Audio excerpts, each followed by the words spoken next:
عليكم. معاكم عبد الرحمن هشام، والتالت حلقة من حلقات ابريفيور. والنهاردة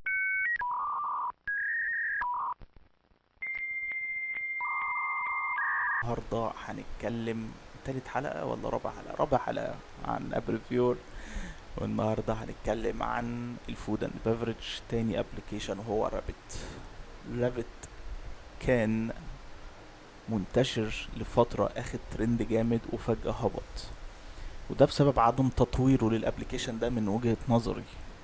عدم تطويره للفيتشرز. هو كان بيتكلم ان انا هوصل لك في خلال تقريبا 30 دقيقة، وده كان حاجة ما تنفذتش على ارض الواقع في ايام كتير، زي الايام بتاعة الاجازات، ايام الاعياد، الكلام ده كله. فيقول لك اصل كان عندي ضغط، حاجة انت ما تقدرش عليها ما تنفذهاش.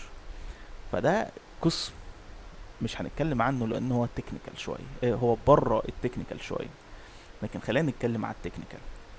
الالوان بتاعته شبه الاخضر تقريبا، انا ما عنديش سنس في الالوان، لكن هي شبه الاخضر شويه. واللوجو بتاعه جامد جدا، اللي هو رابط وسريع، والدنيا فيه تحفه الصراحه. الالوان جوه مختلفه، بعيدا عن الازرق والاحمر والاخضر والاصفر، لا هو اخضر ب بكريستاله كده، حاجه شكلها كويس يعني. في نفس الوقت انت في كل حاجه برضو انت محتاجها من ناحيه طلبات مارت. يعني البرودكت بتاع طلبات مارت هو محطوط في رابط، بس هو مش بتاع مطاعم. هو بيديك امكانية ان انت تطلب حاجات بيتك في خلال 20 ل 30 دقيقة، وبيقول لك ممكن توصل لساعة لو انت يعني ما دفعتش الفلوس بتاعت 20 دقيقة، وهو فرق 5 جنيه ولا 10 جنيه. وما اعرفش ليه كده الصراحة. يعني اصل واحد مثلا طالب حاجات ب 20 ب 200 او 300 او 400 جنيه، لما تقول له 215 للشحن العادي و225 للشحن السريع، الموضوع مش مجزي. ما احنا كلنا هنروح للسريع. ومعرفش ليه برضو الصراحه.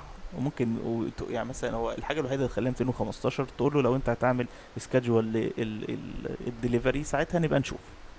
تمام. الابلكيشن كمجمل، من الديزاين، من الاستخدام، من كل حاجه، انا ما عنديش فيه ادنى مشكله اطلاقا، غير الاوبريشن. لو هنيجي نقيم الابلكيشن من اليو اي يو اكس، من الديزاين، من البرفورمانس، فاحنا قدامنا كذا بوينت. اليو اي كويس، مختلف، مش تقليدي. اليو اكس عادي، مفهوش تغيير، فاليو اي ممكن نديله 10/10. اليو اكس ممكن نديله 8/10. مفهوش حاجة مختلفة، تكاد تكون كوبي بيست من ابلكيشنز تانية. لو بنتكلم على البرفورمانس، فالنهاردة احنا بنتكلم تقريبا في 8 أو 9/10.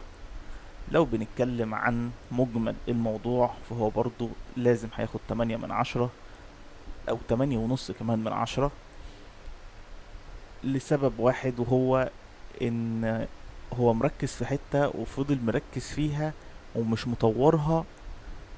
وتقريبا مش الكيرف بتاعه مش هيعلى لو فضل في الحتة دي، لان الناس كلها بدأت تعمل زي فكر الفيسبوك.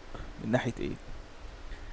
من ناحية ان النهاردة كان الستوريز مقتصرة على السناب شات، راح الفيسبوك اخدها على الانستجرام، اخدها على الفيسبوك، اخدها على الواتساب.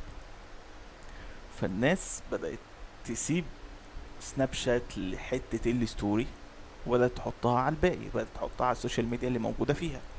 نفس الموضوع حصل في طلبات، وان هي عملت طلبات مارت، اخدت فكرة رابط او العكس ايا كان، بس موجود الفكرة نفسها في طلبات، وموجود الفكرة نفسها في بريد فاست.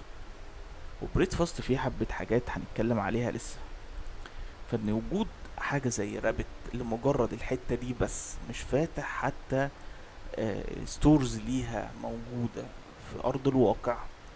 لو يعني زي بريد فاست موجود له ستورز، موجود له محلات في ارض الواقع، الناس ممكن تروح تطلب هناك. رابط ما عملش كده، حتى ممكن ينافس في المناطق البحرية او المناطق اللي هي القرى، يعني مش قرى، لا يعني ممكن الشرقية، ممكن المنصورة، اسماعيلية، الكلام ده كله. ليه المنافسة ما بقتش في المنطقة دي اونلاين واوفلاين من ناحية رابط؟ انا معرفش. رابط وبريد فاست يعني انا معرفش، لكن في نفس الوقت من رأيي ان عدم وجود تقدم او بريفورم او بروجرس في اختلاف تاني من ناحية رابت، لان خلاص كله بقى بيعملها، اعتقد ان هو سونو ليتر هيقع.